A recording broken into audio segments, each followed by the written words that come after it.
Welcome to your Friday, my friends. I'm meteorologist Andrew Humphrey. Temps in the 50s. Nice and mild out there with plenty of sunshine, but some weekend storms are possible. We'll break down the timing and your full weather forecast first at 4. Also first at 4, some encouraging news for 2 girls attacked by pit bulls during recess. But their families still face a stressful 10 days.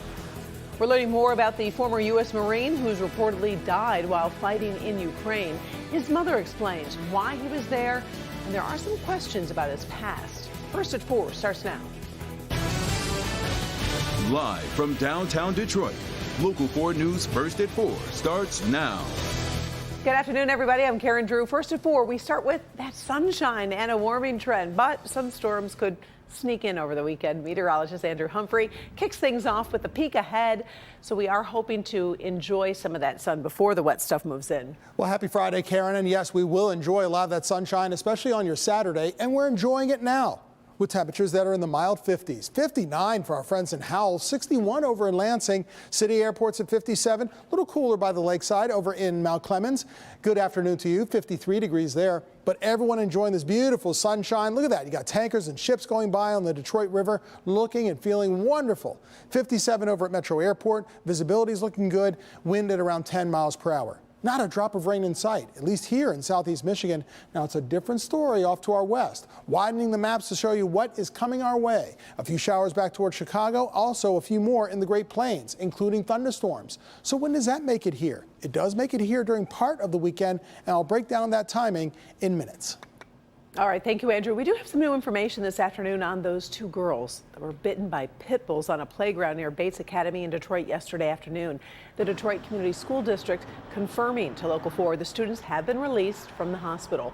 One of the dogs involved, though, was captured, will be in quarantine for 10 days, being evaluated for the risk of rabies. And that's pretty standard for dogs when there's no information on vaccine status. The search continues for that other dog involved. The children were attacked during recess. Just about an hour, the media and football fans will get a chance to meet the 2 newest Detroit Lions. The team selected Michigan star Aiden Hutchinson with the number 2 pick overall. Later, they also drafted Alabama wide receiver Jameson Williams. He was a big night, and we are waiting for that news conference over in Allen Park. Bernie Smilovitz will be anchoring our team coverage from Allen Park tonight at 5 and 6. You can also see the news conference streaming at clickondetroit.com. Well, it is almost time to start those engines one final time on Belle Isle as preparations for the Detroit Grand Prix are underway. Today, construction crews set up fencing, platforms, and barriers. It's time for the annual transition from urban getaway to professional racetrack. Keep in mind, Belle Isle is not closed to the public despite all that construction. The Grand Prix will roar through Belle Isle during the first weekend in June. Next week, the race is going to, next year, the race is going to return to downtown Detroit.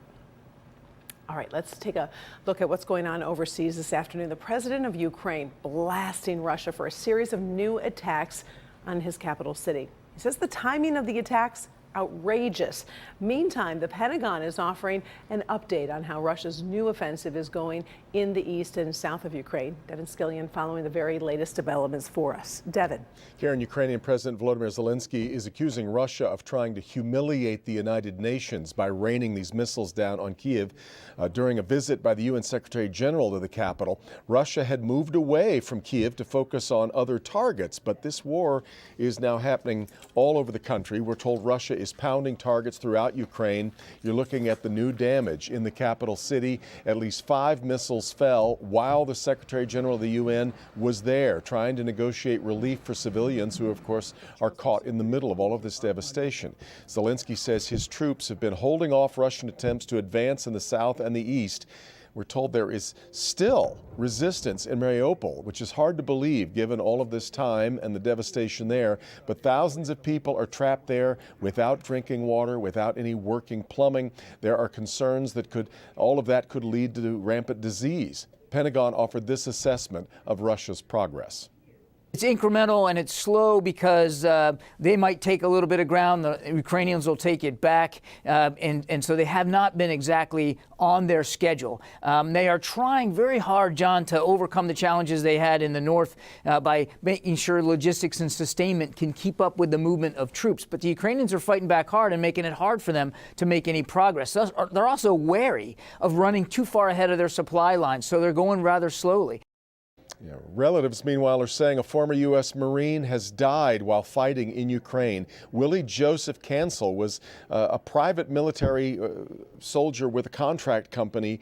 According to his mother, Rebecca Cabrera, he was 22 years old. His wife had a baby just 7 months ago. CNN reports his body, though, has not been found, and the U.S. government has not confirmed the news of that death.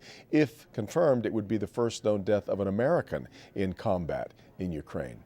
His mother says he wanted to go because he believed in what the Ukrainians are fighting for, and he didn't want the fight to come here to the U.S. The Marine Corps says Cancel served for 4 years in the U.S. Marine Corps, but was given a bad conduct charge and sentenced to 5 months confinement for violating orders.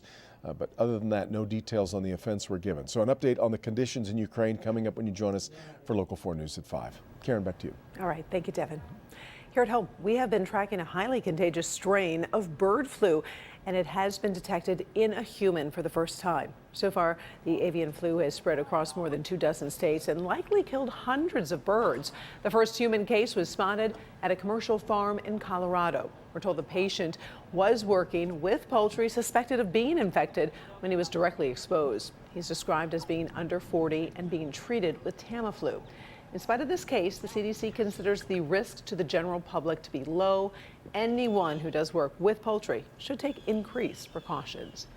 The Food and Drug Administration just let some dates out to publicly review COVID-19 vaccines for the youngest American children.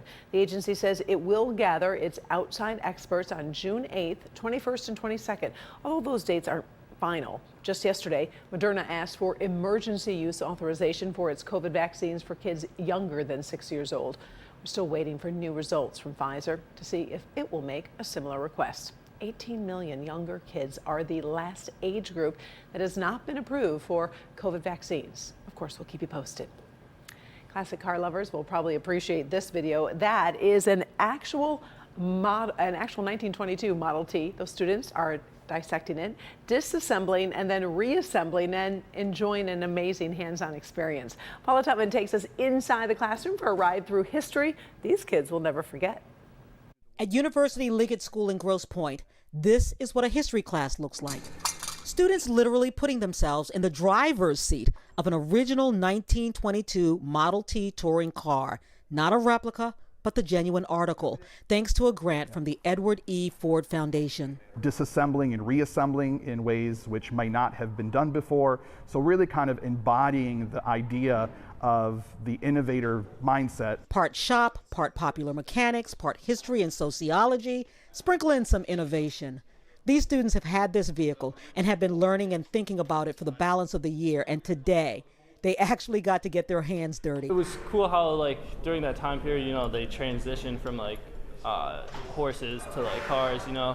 I mean, obviously, their lives were greatly impacted, but, I mean, the scale of it was global. These students are encouraged to use their creativity to reimagine the car so that it's part old history and kind of part current events. Some are changing out the horn. Some are working on the steering wheel. Some are working on changing the headlights into LED lights. Some are chroming the wheels, while others are trying to figure out why there are only 3 doors in the car. And what are the chances to have a kid named Henry learning from the sheer genius of Henry? At first, we started just learning about, like, the history of the car and, like, the parts. We went to the Ford Piquet plant, looked at different models of the Model T, like different years, and now we're finally, like, taking apart the car, and we get to choose a part that we want to, like, make better or edit. Edit. That word is important because that's part of the learning. Seeing not just what was, but reimagining the things that make it fit into the modern world. There's kind of like 2 parts of the headlights. There's the headlights and there's the lamps on the side. And so obviously cars now still have headlights. So I think we thought it would be best if we continued the headlights but gave them, like, modern LED lights. to make the lights brighter or show clearer. For these students, learning history this way is even better than a book. You just gotta immerse yourself with the history of the car. In other history classes that I've had, it's hard to imagine yourself there, but in this class, when you're hands-on and you're doing the stuff, and you can imagine like what it was like to build that car or really drive that car. Paula Tutman, Local 4. By the way, this is not a one-semester project. The vehicle will remain at the school as part of the history curriculum for future juniors and seniors to continue the restoration and those edits. Still ahead, first at 4 from tennis star to prisoner. A British judge lectures a former Wimbledon champ for hiding money. We'll have the rest of that story. And usually we hear about police officers rescuing regular folks, but this time the tables were turned. Find out how